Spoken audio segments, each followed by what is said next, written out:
ça nous apporte au Dynamite du 7 août.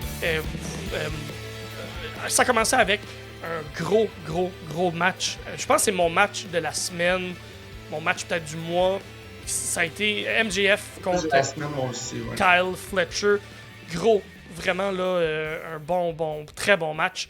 C'est ouverture, c'est MJF qui arrive sur le ring avec son gros crise de drapeau qui est là avec sa face à la place des étoiles avec le drapeau américain parce qu'il est le champion.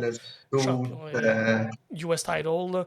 Tu as remarqué sur le vidéo sur l'écran géant, d'habitude c'est écrit Better Than You, puis là c'est rendu écrit Better Than Will. Ah, c'est drôle ça. Nice. Ouais, tout ça, c'est pour hyper le match à All In parce que Fletcher est le meilleur ami de Will Ospreay. Ils étaient ensemble dans la New Japan. Beau travail de heel dès le début du match. Beau travail de heel de la part de MJF pour faire shiner Kyle Fletcher encore plus qu'il shine déjà. Là, Fletcher, pour moi, il a tout fait. Là, il est excellent dans le ring. On installe un peu la genre de chimie entre Kyle qui veut se prouver puis MJF qui est comme un peu plus entre guillemets expérimenté ou qui est le lutteur plus cérébral que Kyle qui est vraiment le lutteur lutte un peu. Je pense ce qu'il essaie de nous montrer c'est t'es un peu le même style que Will Ospreay mais je suis capable de battre ce genre de lutteur-là. Fait que c'est ce que je vais faire avec Kyle. Il a réussi à blesser, à briser l'épaule ou le bras, en fait, de Kyle Fletcher dès le début. Puis ça va jouer tout le long du match. Fait que c'est un peu un callback aussi à ce qui s'est passé il y a 2 semaines dans le match avec Ospreay. Don qui est toujours pertinent, Don Callis qui est toujours pertinent au commentaire. Il est vraiment bon. C'est une très bonne tête de lutte. Plus que le match avance, plus que les spots sont beaux aussi, surtout de la part de Fletcher qui fait un super beau un beau dive, un gros moonsault de la 3e corde en dehors du ring, puis un beau cannonball par-dessus la barricade aussi. Avec la chaise là, qu'ils ont placée pendant comme... parce qu'il a pris l'élan sur la chaise pour faire l'espèce de cannonball sur l'autre, vers l'extérieur, c'est ça? Oui, exactement. Ça a pris comme 5 minutes à installer, puis l'autre qui était assis, puis tout. Puis comme, qu'est-ce qu'ils font? Ouais, c'est super ça. Bon, ben, c'est un coup de nous. Non, il fait le cannonball, tout. C'était bien exécuté, honnêtement. Ouais, comme, tu sais, le match de lutte. Tu sais, MJF, pas le choix d'avouer, même si au début de carrière, là, des gros guillemets, là, parce que s'il continue là-dedans, il lui en reste encore un bon bout, mais de la façon que MJF lutte, il va pouvoir lutter encore un autre 25 ans parce qu'il lutte de façon intelligente, il est pas rough sur son corps tant que ça, même si c'est tough, peu importe, mais il fait bien, il réussit à avoir des gros moments avec du high flying, il y a du bon grappling aussi. J'ai l'impression qu'une feud MJF et Fletcher serait intéressante ou une feud MJF contre la Callis Family pourrait être le fun par la suite. Le côté cérébral de Don Callis qui vient clasher avec le côté aussi cérébral, les deux des meilleurs heels, mais avec, comme là, Fletcher et Babyface, mais dans un stable de méchants. Il y a tout ce côté-là. Là, Fletcher, je sais pas si j'ai manqué un bout, mais ça fait longtemps qu'il a comme changé. Il a changé son style, là. Ça a été fait progressivement. En Aussie Open, là, c'était avec Mark Davis, son style n'était pas pareil, là, j'ai l'impression. Autant l'esthétique que le style de lutte. Ben, je pense que. J'ai pas vu beaucoup de. C'est qu'en équipe, c'est un peu plus rough, ou un peu plus un peu plus. C'était très New Japan. Fait que, c'était des gros coups, tandis que j'ai l'impression que Fletcher a plus à présenter que ce qu'il faisait en équipe dans le temps avec Aussie Open, puis avec le stable qu'il avait dans le temps avec Ospreay. Mais ouais, Ça, j'avais pas remarqué, mais c'est vrai que quand même. Puis c'est un all-around bon lutteur, là. Fletcher, on s'entend, là. Puis il est même plus jeune. Il est plus jeune que 23, je pense. Là. Il est plus jeune que tout le monde qui est dans cette feud-là. Fait que gros potentiel incroyable. Dans le match comme tel, Kyle qui réussit pas à piner MJF avec un genre de spinning tombstone là, qui c'est quand même bien fait. Là. Puis c'est Don qui vient le rejoindre au ring, qui l'attire l'arbitre, qui est comme vient ici, puis qui lui lance le tournevis, le fameux tournevis de Don Callis. Puis Fletcher qui hésite, qui est comme je la frappe-tu avec le tournevis ou je la frappe pas. Puis en babyface qui est rendu quand Fletcher n'a pas frappé MJF, mais MJF, lui, il l'a frappé dans le pénis. Tout de suite après.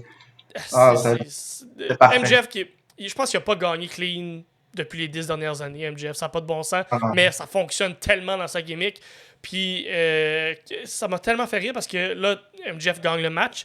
Puis ça tourne après, c'est le genre de tune de fanfare qui c'est pas sa tourne là, très américain. Ça m'a bien fait rire. Ospreay qui veut se rendre au ring après aussi, qui pourrait aller aider son ami, bien évidemment. Puis pendant le match, j'ai pas compris. Parce que pendant le match, on l'a vu, là, il était comme pogné backstage. C'est ça. Puis là, le monde dit « Oh my God, Ospreay pris backstage. » Puis on sait pas trop pourquoi, puis il voulait venir au ring, mais... C'était pendant le match ou c'était après? Moi, je pense que c'était après le match, tout de suite après. Il s'est pointé après, c'est ça, il s'est pointé après. Ben, c'est ça, Qu'est-ce qui s'est passé? Vas-y. Ben, c'est ça, ça le ralentit pour aller aider son ami, Ospreay, qui veut aller aider Carl Fletcher, puis qui a de la misère à se rendre au ring parce qu'on lui a bloqué l'accès. Et MJF qui frappe l'arbitre avec la ceinture, qui frappe Fletcher avec sa bague. Puis il tease le Tiger Driver 91 MJF sur Fletcher. T'es comme... Puis il crie un peu comme Jacob Fatu crie I love Solo. MJF qui crie Tiger Driver. Puis ça m'a fait bien rire ça aussi. Mais finalement, Ospreay arrive juste avant qu'il soit capable de connecter le Tiger Driver 91. Puis MJF qui sauve finalement, puis Ospreay qui est pas content. Fait que on continue à bâtir cette feud-là pour se rendre à All In dans 2 semaines. Fait que ça fonctionne, tout ça fonctionne. C'est une des belles histoires qui est racontée à All Elite présentement. Fait que je suis bien hype pour ça. Comment t'as trouvé, comment t'aimes toute cette histoire-là? Ben écoute, l'histoire est bonne. Surtout que moi, je m'attendais pas nécessairement à ce que ce soit le match à Wembley. Mais c'est un excellent choix d'avoir MJF contre Ospreay à Wembley. Ouais. Je pense que les chemins allaient être différents avant.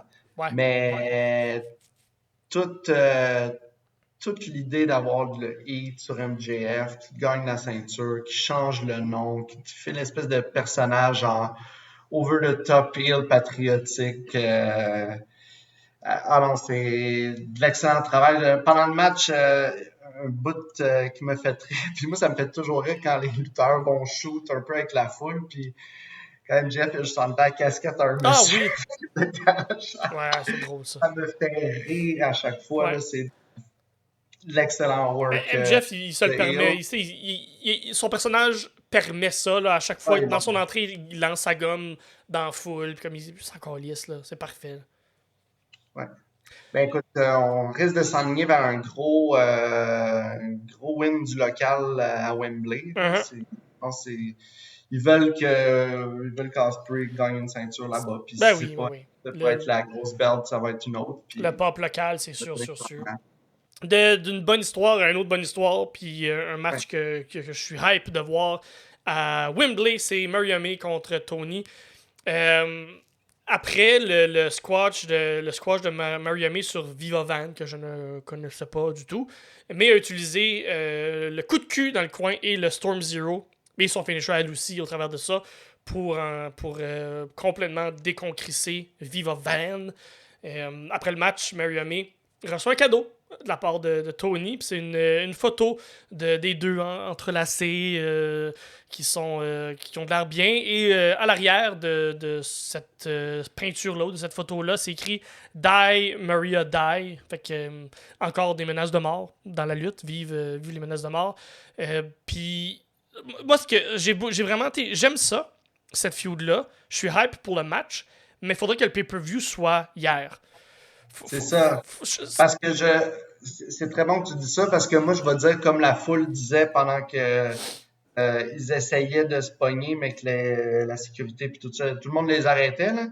Let them fight, let them fight. C'est On ça. veut voir ce match-là depuis le turn. Ça, sont 2 semaines. Ça a l'heure d'étirer ça autant. Écoute. Au pire, fais juste des vignettes. Pour les 2 prochaines semaines, fais des vignettes. Une vignette de Maria May la semaine prochaine, puis une vignette de Toni Storm l'autre semaine d'après. Mais le hype est là. Mais c'est ça, ça commence à être long un peu là, pour se rendre. Fait que j'espère qu'ils vont pas perdre le momentum. Mais moi, ce match-là, j'ai hâte de le voir. Puis ils sont mieux d'avoir un bon match. La pression est sur eux autres. Je vais pas leur rajouter de la pression, là, mais la pression est là. J'ai une information que moi j'ai manqué, là, je continue dans le show. Là, Rouge a signé avec Don Callis. J'ai manqué ça. C'est-tu une information qu'on savait?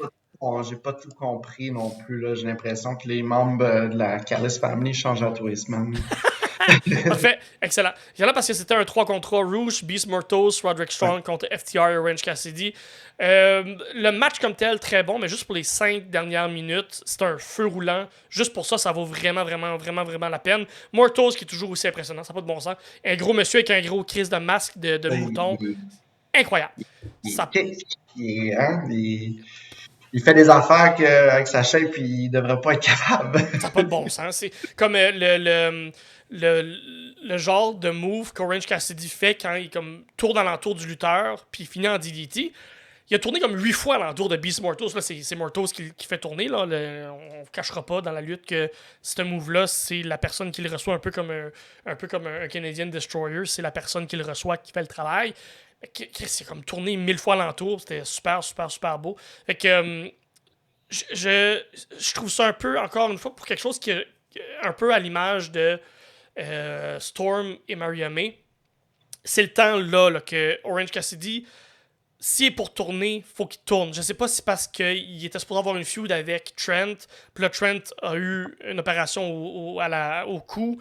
Fait qu'ils ont retardé un peu, ils ont comme attendu son turn, mais Orange Cassidy, l'évolution de son personnage, faites quelque chose avec ça parce que je trouve que ça commence à stagner. Là. Je sais pas si toi, tu avais remarqué ça. Je pensais qu'il y avait turn dans les dernières semaines. Là. C'est ça. D'être flou encore. Là. Mais là, j'ai vu que clairement, il était encore babyface quand juste avant, il était avec Renee Paquette. Il demande dis-moi si je peux faire quelque chose pour toi. Puis il est comme tente-tu de ta Elle est comme pas tant, lui comme non, je te ferai pas ça, Ouais, c'est bon ce bout-là. Mais c'est ça. Il tease un changement de personnage, mais il se rend pas au bout. Puis là, je comprends qu'il y a des affaires qui arrivent, mais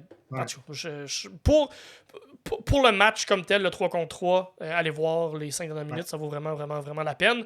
Et juste avant ça, on avait le match entre, je pense que c'était Brian Keith et je me souviens plus, en tout cas, mais je me souviens même c'était qui Brian Keith contre Shibata. Contre Shibata, c'est ça. Ouais. J'oublie Shibata, c'est pas cool ça.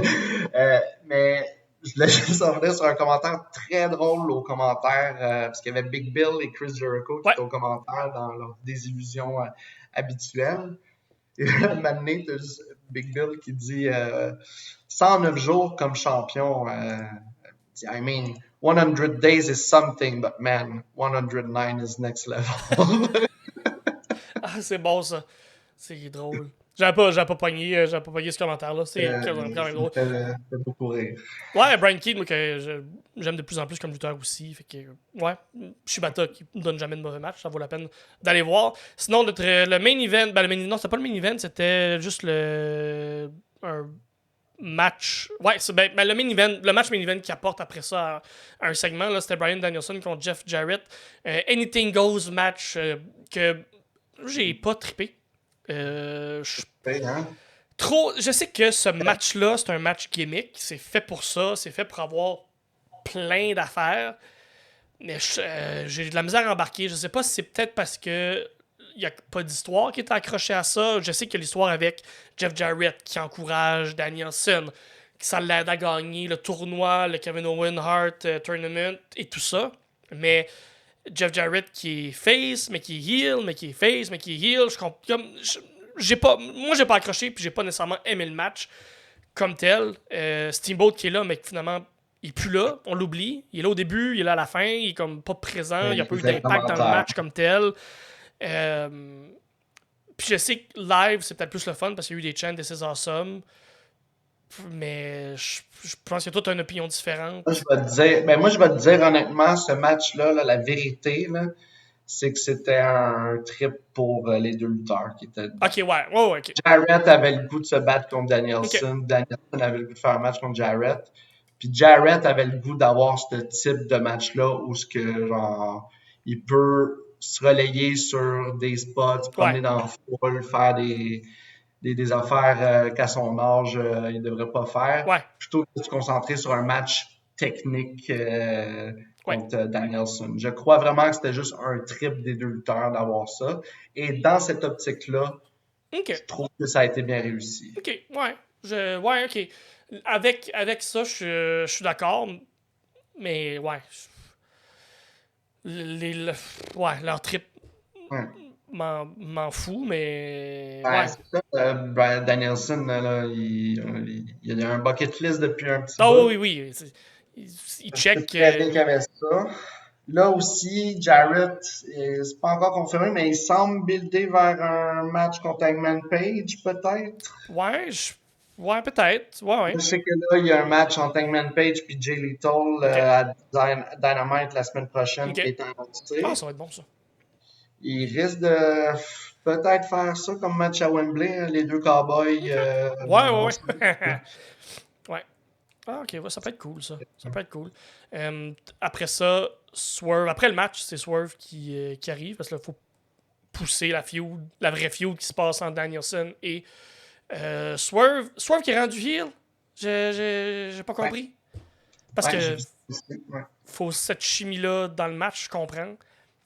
Mais. On n'en a pas parlé tantôt. Qu'est-ce que tu as pensé de l'entrevue avec JR? Parce que. JR, faut plus qu'il soit à télé. Là. JR, Jim Ross a fait une entrevue solo avec Swerve Strickland à Dynamite et la même chose à la même place avec Danielson à Collision le samedi. Faut plus que JR il est plus là. J'ai de la misère à focuser sur l'entrevue parce que JR il vole. Il a plus de l'air de comprendre où ce qu'il est puis qu'est-ce qu'il fait. Puis même avec le montage, il réussit à être confus. Là, fait. L'entrevue avec Swerve, j'avais de la misère à comprendre. Ça avait l'air de sonner mieux. C'était mieux avec Danielson. Oui, c'était mieux que Danielson, oui. Mais, puis pourtant, ils ont sûrement filmé les deux back-à-back. Mais c'est ça. Je comprenais l'intérêt dans les questions. C'était très bien, mais c'était rushant à regarder parce que monsieur il fait pitié. Oui. Ce que j'aimais par contre, c'est il a callé Wheeler Yuta pour cette semaine pour un match à Dynamite. Fait que ça va être excellent comme match, certain. Fait que ça qui est cool, qui Swerve joue avec l'entourage de Danielson. Fait que ça hype pour Wembley. Fait que c'était. T'avais-tu autre chose pour le Dynamite de la semaine passée? Dans tes notes?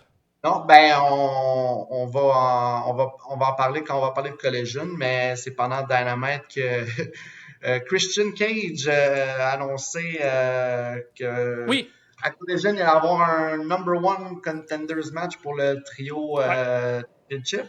Et que, ben écoute, vu que vous agissez tout le temps comme des enfants puis que ça vous prend un bon papa qui s'occupe de votre match, je serai l'arbitre de votre match. Christian. On va en parler plus tard. Là, c'est incroyable. Il est incroyable, Christian. Ça n'a pas de bon sens. Fait que laissez-nous savoir, vous, ce que vous avez aimé, ce que vous avez un peu moins aimé dans le Dynamite, mais c'était quand même un bon épisode.